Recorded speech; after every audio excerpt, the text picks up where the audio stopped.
अस्सलाम वालेकुम। अ, एक बार फिर से आप लोगों का बहुत दिनों के बाद मैं इस्तकबाल करता हूँ। 10:30 बजे ये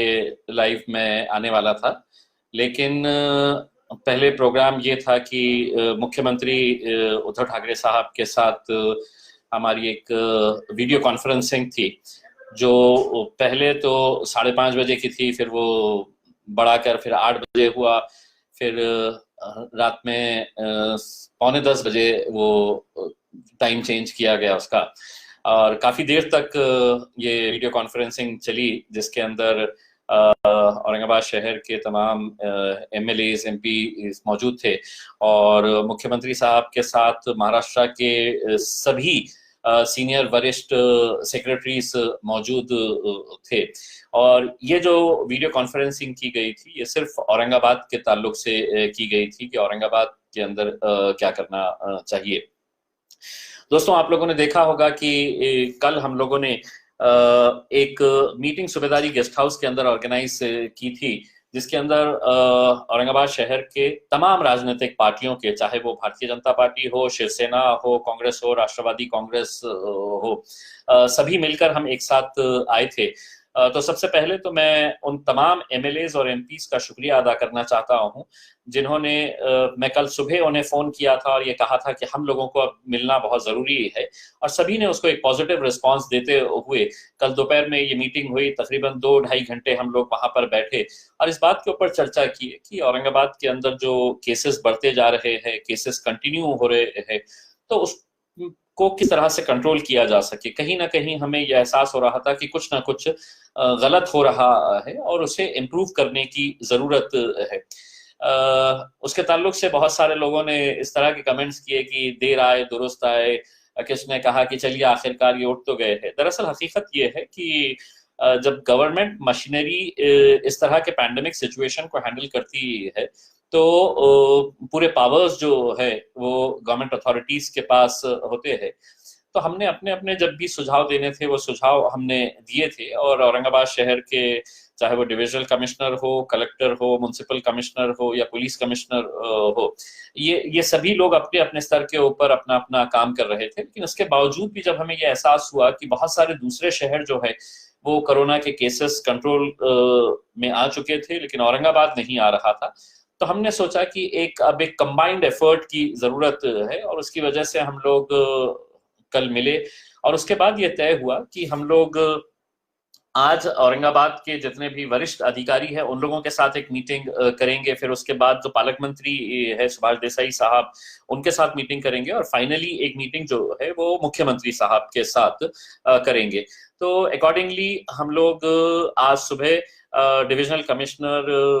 सुनील केंद्रेकर साहब के ऑफिस के अंदर तकरीबन 3 सवा 3 घंटे तक ये मीटिंग चली, जिसके अंदर शहर के पूरे एमएलए और एमपीज मौजूद थे।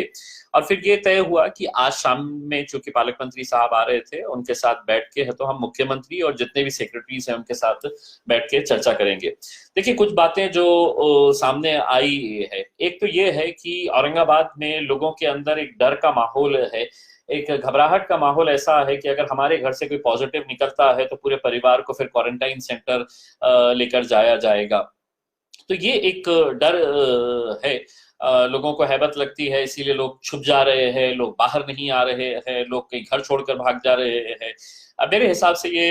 हर लिहाज से बहुत गलत बात है। हाँ, ये बात सही है कि लोगों को ऐसा लगता है कि हम क्वारंटाइन सेंटर में जाएंगे, वहां पे कैसे लोग आएंगे। तो उसके लिए आज सुबह मैंने ये सुझाव दिया था मीटिंग के अंदर कि जिस तरह से फॉरेन से जब कोई आ रहा है, कोई विदेश से जब यहाँ पर आ रहा है, तो कंपलसरी उनको क्वारंटाइन किया जा रहा है क्रांति चौक की एक होटल के ऊपर। लेकिन ऐसा नहीं है कि उसका खर्च सरकार बेयर कर रही है। जो आदमी वहां पर क्वारंटाइन किया जा रहा है उस होटल के अंदर, उसको अपने जेब से पैसा देना पड़ रहा है। तो मैंने ये सुझाव दिया था कि अगर औरंगाबाद में अगर हम कुछ होटल्स गवर्नमेंट ले लेती है,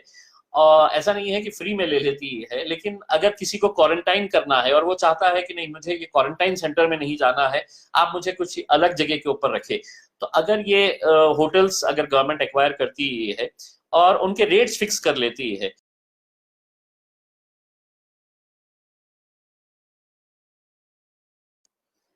कोई ये चाहेगा कि मैं क्वारंटाइन सेंटर में नहीं जाना चाहता हूँ, लेकिन मैं अपनी फैमिली को ये होटल के अंदर हम मैं रख सकता हूँ अपने तरफ से जो भी पैसा है। अब वो डिपेंड करता है, अगर कोई नॉर्मल सी होटल में रखना चाहे या कोई क्लास 2 होटल में रखना चाहे या 3 स्टार होटल के अंदर रखना चाहे, तो अगर इस तरह के अगर है सबको अपना अपना रेट्स दे दिया जाए, तो वो मेरे हिसाब से तो इमीडिएट इस बात को एक्सेप्ट किया गया डिविजनल कमिश्नर साहब ने, और उन्होंने कहा कि हम इसको इमीडिएटली इम्प्लीमेंट कर देते हैं करके। तो हो सकता है कि आने वाले कुछ दिनों के अंदर अगर किसी को क्वारंटाइन सेंटर नहीं जाना है, तो वो अपना पैसा देकर जिस तरह से फॉरेन के लोग आ रहे हैं वो होटल का खर्चा बेयर करके वो क्वारंटाइन सेंटर के अंदर रह रहे हैं, तो वो यहाँ पर किया जा सकता है। स्वैब टेस्टिंग के बारे में चर्चा हुई थी कि जितने स्वैब टेस्ट होने चाहिए, जो कैपेसिटी है उससे कम हो रहे हैं, उसको भी बेहतर बनाने के लिए प्रोसीजर्स अडॉप्ट किए गए हैं और उसको भी बेहतर बनाया जाएगा। एक मुद्दा ये था कि प्राइवेट हॉस्पिटल्स के अंदर जब कोई जा रहा है, तो कई जगह से ऐसी शिकायतें आ रही थी कि मतलब प्राइवेट हॉस्पिटल्स बहुत ज्यादा चार्जेस ले रहे हैं करके। ऐसा नहीं है कि हर केस के अंदर इस तरह का मामला सामने आया है, लेकिन कुछ केसेस हमारे सामने आए थे और जब हमने उसको इन्वेस्टिगेट किया तो हमें ये एहसास हुआ कि हाँ, कुछ हॉस्पिटल्स ने इस तरह के मामले आए हैं कि जहां पर पेशेंट से बहुत ज्यादा पैसा लिया गया था, और वो बात हमने हॉस्पिटल्स को बताई थी। अब इसके ताल्लुक से ये निर्णय लिया गया है मीटिंग के अंदर कि हर जो कोविड डेडिकेटेड हॉस्पिटल्स है, उन कोविड डेडिकेटेड हॉस्पिटल्स के अंदर गवर्नमेंट का एक अधिकारी वहां पर बैठेंगे और वो वहां पर डिस्प्ले ये किया जाएगा कि कितने बेड्स अवेलेबल है और रूम के रेट्स क्या है। और अगर किसी का बिलिंग का प्रॉब्लम आ जाता है, किसी को ऐसा लगता है कि मुझे है तो इतने लाख का बिल दे दिया गया है जिससे मैं सहमत नहीं हूं, तो वो ऑफिसर के पास ये अथॉरिटी रहेगी कि वो वहां पर बैठ के उसका निगोशिएट करके डिस्कस करके उसको सेटल करे। तो मेरे हिसाब से जो डिस्प्यूट्स हो रहे हैं प्राइवेट हॉस्पिटल के अंदर कि नहीं हमारे को ज्यादा पैसा लगा दिया गया है, ज्यादा खर्चा हो गया है, तो वो एक कहीं हद तक अगर कोई गवर्नमेंट ऑफिसर रहेगा तो उसके ऊपर नियंत्रण किया जा सकता है। दूसरा ये है कि